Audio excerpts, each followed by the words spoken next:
అందరికీ నమస్కారం అండి. నా పేరు ఆనంద్ కుమార్. ఈరోజు ప్రముఖ ఆధ్యాత్మికవేత్త భద్రకాళి పీఠాధీశ్వరి డాక్టర్ సింధు మాతాజీ గారు మనతో ఉన్నారు. ఆవిడని అడిగి ఎన్నో ఆధ్యాత్మిక విషయాలు మనం తెలుసుకుందాం. నమస్కారం అమ్మా. నమస్తే అండి. భార్యాభర్తలు అన్నారు కాబట్టి టాపిక్ వచ్చింది కాబట్టి, ఒకప్పుడు భర్తలు భార్యలను చంపడం అన్నది జరిగేది.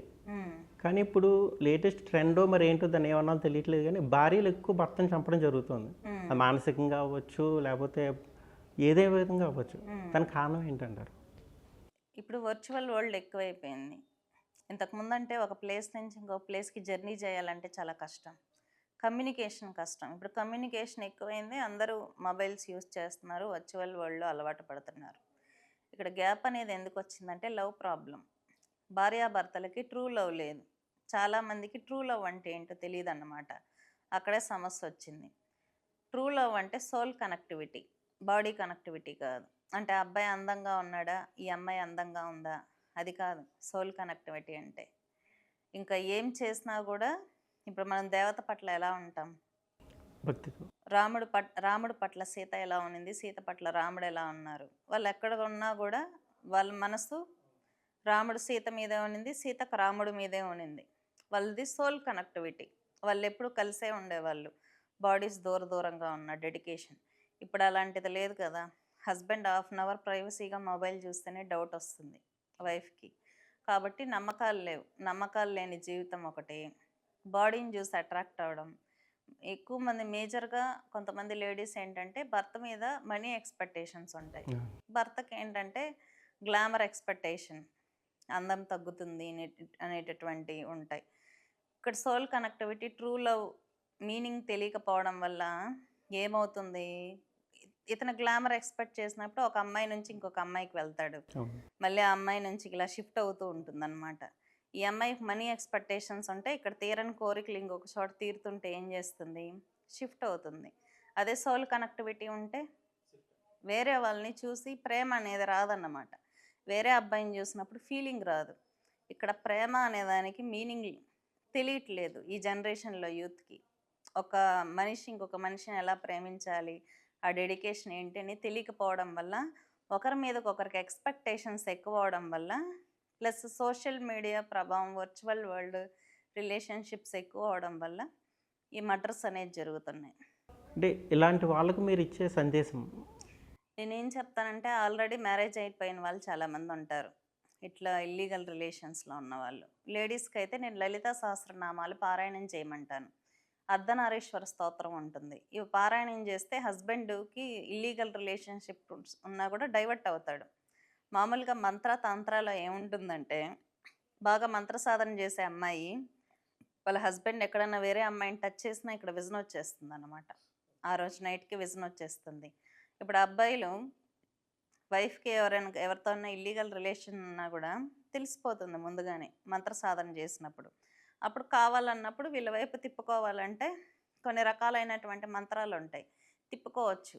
మార్చుకోవాలి, నా భార్య నాకు పిల్లలు ఉన్నారు అన్నప్పుడు పూజల ద్వారా మార్చుకోవచ్చు అన్నమాట. లేదు మాన్యువల్గానే తన ఇంటెన్షన్ కనుక్కోవాలి, తనతో టైం స్పెండ్ చేయాలి. ఇప్పుడు మేజర్గా గొడవ అయితే ఏం చేస్తారు, డిస్టెన్స్ తీసుకుంటారు. మాట్లాడి వాళ్ళ ప్రాబ్లమ్స్ ఏంటో తెలుసుకొని చూడాలన్నమాట. చాలా వరకు లేడీస్ ప్రేమకు లొంగుతారు ఖచ్చితంగా. భర్తలు ప్రేమగా మాట్లాడినప్పుడు బెండ్ అవుతారు ఈజీగా. దగ్గరకు తీసుకొని మాట్లాడాలి. గొడవపడి డిస్టెన్స్ తీసుకొని చనిపోవడం కన్నా కూడా మాట్లాడి మైండ్ మార్చుకోవడం బెస్ట్. దేవతను నమ్మని వాళ్ళు, దేవుళ్ళని నమ్మే వాళ్ళు పూజ చేసుకుంటే తన వైబ్రేషన్ అనేది పాజిటివ్గా వస్తుంది. తన మైండ్ సెట్ హస్బెండ్ వైపు పాజిటివ్గా ఉంటుందన్నమాట. అమ్మ, ఇప్పుడు నారీశ్వర స్తోత్రం ఒకటి, లలితా సహస్రనామ స్తోత్రం ఒకటి అన్నారు. అదేంటే భర్తలను మార్చుకోవడానికి అండి. మరి భర్తలకి భార్యలను మార్చుకోవాలంటే కూడా మంత్రదీక్షలు ఉంటాయి. సేమ్ అదేనండి? చేయొచ్చు. అర్ధనారీశ్వర స్తోత్రం భార్యలైనా భర్తలైనా ఎవరైనా చేయొచ్చు. అమ్మవారి మంత్రాలు ఉంటాయి. అమ్మవారికి సాధన చేసినప్పుడు ఏంటంటే భార్య వశీకరణ ఉంటుంది పురుషుడు. ఆ స్త్రీలైతే స్వామివారికి పూజ చేయాల్సి ఉంటుంది. జ్యోతిషం గురించి మీ మాటల్లో చెప్పండి. జ్యోతిష్యం అంటే ఏంటంటే గ్రహాల ప్రభావం వల్ల మనిషి మీద ఎఫెక్ట్ ఉంటుంది అనే ఒక విషయం ఉంది. మీకు అమావాస్య వచ్చినప్పుడు సముద్రంలో అలలు ఎగసెగసి పడుతుంటాయి. మన బాడీలో కూడా వాటర్ ఉంటుంది. మరి ఎంత ఎగసిపడుతుంది? గ్రహాల ప్రభావం అనేది యూనివర్స్ మీద ఎక్కువ ఉంటుంది హ్యూమన్ బాడీ మీద కన్నా. మీరు స్వామి వివేకానంద చరిత్ర తీసుకున్నప్పుడు ఆయన తన హిస్టరీలో రాస్తారు, మనిషి మీద గ్రహాల ప్రభావం అనేది కేవలం 30% మాత్రమే ఉంటుంది. అది కూడా మన పూజల వల్ల, సాధన వల్ల, విల్ పవర్ వల్ల అధిగమించవచ్చు అని చెప్పి రాసుంటుంది అన్నమాట.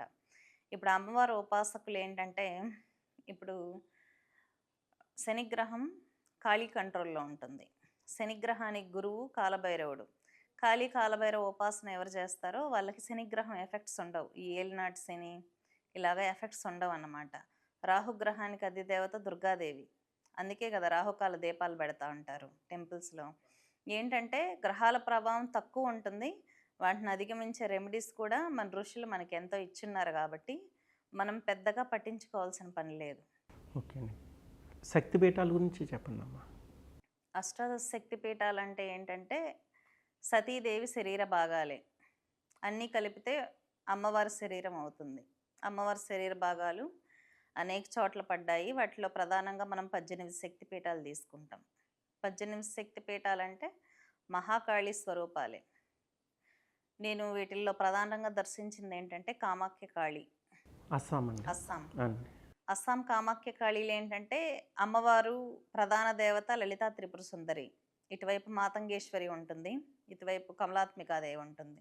అంటే తాంత్రిక సరస్వతి, తాంత్రిక పార్వతి, తాంత్రిక లక్ష్మి ముగ్గురు గర్భగృహంలో ఉంటారు. మిగిలిన 7 మంది దేవతలు కొండ చుట్టూ ఉంటారన్నమాట. నేను అక్కడ వెళ్ళి జపం చేసినప్పుడు ఈ 10 మంది దేవతలు కలిపితేనే అమ్మవారి యోని స్వరూపం అని నాకు కనపడింది. కాబట్టి ఏంటంటే అమ్మవారి యోని పడి అక్కడ 10 ముక్కలయ్యి 10 దశమహావిద్యలుగా వెలిసారన్నమాట. కాబట్టి అమ్మవారు యోని స్వరూపాలే దశమహావిద్యలందరూ. కాబట్టి ప్రధాన పీఠం మీరు 18 పీఠాలు దర్శించలేకపోయినా ఒక్క కామాఖ్య పీఠంలోకి వెళ్తే మదర్ గాడెస్ కాబట్టి మీకు అన్ని శక్తులు అక్కడే సంపాదించుకోవచ్చు. లేదు మనకు దగ్గరలో ఉందన్నప్పుడు శక్తి పీఠాలని మనం దర్శించుకోవచ్చు అన్నమాట. మొత్తం పార్వతీదేవి అంశ స్వరూపాలే, మహాకాళీ స్వరూపాలే. ఎనర్జీ పాయింట్స్ అనుకోండి, మనకు కావాల్సినంత శక్తి. పెట్రోల్ బంక్కి వెళ్ళి పెట్రోల్ పట్టించుకుంటే ఎంత దూరం వెహికల్ వెళ్ళగలదో మన ఆత్మ కూడా అంతే. మనకి will power, sub conscious mind, 7th sense అంటూ ఉంటారు కదా. ఒక 6th సెన్స్ అనేది పనిచేస్తుంది మనకి సమస్యలు వచ్చినప్పుడని. అదే యాస్ట్రల్ బాడీ అంటారు, సూక్ష్మ శరీరం. దానికి పవర్ ఇచ్చేదే అష్టాదశ శక్తి పీఠాలు. అంటే మన మనసుకి బుద్ధితో ఏర్పడేదే యాస్ట్రల్ బాడీ అన్నమాట. దీనికి బాగా బూస్టింగ్ వస్తుంది. మీరు ఏదైనా బిజినెస్ చేయాలనుకోండి, ఒక బిజినెస్ మ్యాన్కి అవకాశాలు చూపిస్తుంది అమ్మవారు. కాబట్టి ఎవరో ఇంకా జీవితం మీద వరకతో వచ్చిన వాళ్ళే పూజలు చేయకుండా మంచి యూత్, అన్ని ఫీల్డ్లో ఉండేవాళ్ళు ఈ మధ్య మంత్ర సాధనలు చేస్తున్నారు. ఎవరి ఫీల్డ్లో వాళ్ళు బెస్ట్గా వస్తారన్నమాట. ఇప్పుడు రజనీకాంత్ ఉన్నారు, ఆయన క్రేజ్ మొదటి నుంచి ఇప్పటిదాకా తగ్గలేదు. ఎందుకు? ఆయన సోల్ పవర్. ఒకసారి మొన్న ఒక వీడియో చూసా, ఆయన ఫ్లైట్ ఎక్కితే ఊగిపోతున్నారనమాట పబ్లిక్. అదో వైబ్రేషన్ మ్యానియా. ఎలా వస్తుంది? Soul power. అంటే ఆయన తపస్సు చేస్తారు హిమాలయాలకు వెళ్ళి 6 నెలలకు ఒకసారి. సోల్ పవర్ని పెంచుకుంటారు. అందుకే ఇప్పటికి కూడా ఆయన క్రేజ్ తగ్గట్లేదు. కాబట్టి ఎవరి ఫీల్డ్లో వాళ్ళు బాగా బెస్ట్గా వెళ్ళాలి అంటే అమ్మవారి అనుగ్రహం ఉండాలి. ఇప్పుడు మైకేల్ జాక్సన్ ఉన్నారు, ఆయన డ్యాన్స్ కడక్ట్ అయి చూస్తారు, అదొక పిచ్చి పబ్లిక్కి. కాబట్టి అలాంటి అడక్షన్ ఎలా వస్తుంది? మాతంగేశ్వరి పవర్. రాజకీయ నాయకులందరూ రాజశ్యామల యజ్ఞాలు చేయించుకుంటూ ఉంటారు. పక్కన వాళ్ళ మైండ్ని ఇన్ఫ్లుయెన్స్ చేసేదే శక్తి అన్నమాట. కాబట్టి రాజశ్యామల రూపంలో అమ్మవారిని పూజ చేసినప్పుడు విపరీతమైన వశీకరణ శక్తి, పక్కన వాళ్ళ మైండ్ని ఈజీగా మార్చే శక్తి వస్తుంది. అందుకే ఎలక్షన్స్ టైంలో రాజశ్యామల యజ్ఞాలు ఎక్కువగా జరుగుతూ ఉంటాయి. ఇప్పుడు లేటెస్ట్ ట్రెండ్ ఎలా ఉందంటే అమ్మ, చిన్న వయసులోనే ప్రేమ పెళ్ళిళ్ళు, ఎదురు తిరిగితే పెద్దల మీద తిరగబడ్డం, మళ్ళీ తిరిగి వాళ్ళ తిరిగి పరిగెట్టడం. అసలు ఎందుకు ఈ తేడా అది అంటారు? నేను అబ్జర్వ్ చేసిన దాని ప్రకారం ఒక అమ్మాయి ఇక్కడికి వచ్చింది మా పీఠానికి. నా ప్రాక్టికల్ ఎక్స్పీరియన్స్లు ఇవి. అమ్మాయి ఏం చెప్తుందంటే, నేను మ్యారేజ్ చేసుకున్నాను, మా ఇంట్లో వాళ్ళు నన్ను వదిలేశారు, లవ్ మ్యారేజ్ అని. పెళ్ళి చేసుకున్నాక ఒక 3 months 4 months ఉన్నాక భర్త వదిలేశాడంట. ఒక ఆటో డ్రైవర్ అమ్మాయిని చేరదీసి నా వీడియోస్ యూట్యూబ్లో చూసి ఇక్కడికి వచ్చింది అనమాట. మన పీఠానికి. అవును. చాలా చిన్న పిల్ల. నాకు చాలా బాధేసింది. ఒక పక్క తల్లిదండ్రులు రానివ్వట్లేదు. లవ్ మ్యారేజ్ కాబట్టి ఈ అబ్బాయి ఇక్కడ వదిలేసాడు. ఆ అమ్మాయికి అర్థం కాక తిరుగుతా ఉంటే మధ్యలో ఆటో డ్రైవర్ ట్రాప్ చేసేస్తున్నాడు అమ్మాయిని. చూసినప్పుడు నాకు చాలా బాధేసింది. దయచేసి ఎటు గాని పెళ్ళిళ్ళైతే చేసుకోవద్దండి. నేను సజెషన్స్ ఇస్తాను. ఇంకొక కేసు నా నా నేను నా విజన్స్‌లో చూసింది. ఒక హాస్పిటల్ ఓనర్ కూతురు హాస్పిటల్ ముందు జ్యూస్ బండి పెట్టుకున్న అతనితో లేచిపోయిందన్నమాట. వాళ్ళు చాలా బాధపడుతూ వచ్చారు నా దగ్గరికి. కొద్ది రోజుల తర్వాత ఆ అమ్మాయి వచ్చేసింది. ఆ అమ్మాయి చెప్తుంది, "నేను ఆ అబ్బాయితో ఎందుకెళ్ళానో నాకే తెలీదు. వెళ్ళకపోతే చచ్చిపోతానేమోనని అనిపించింది. వెళ్ళిపోయాను. తర్వాత నాకు నార్మల్‌గా ఉంది. తల్లిదండ్రులు గుర్తొచ్చారు" అని చెప్పడం అనిపించిందనమాట. అంటే కొన్ని రకాలైనటువంటి తాంత్రిక ప్రయోగాలు కూడా జరుగుతూ ఉంటాయి. సమ్ ఎక్స్ కార్యకర్తలు ఎక్కువగా నన్నొచ్చి అడిగేవాళ్ళు. మా పిల్లలు ట్రాప్ అవుతున్నారు. మేము రాజకీయాల్లో గొప్పగా ఉంటున్నాం.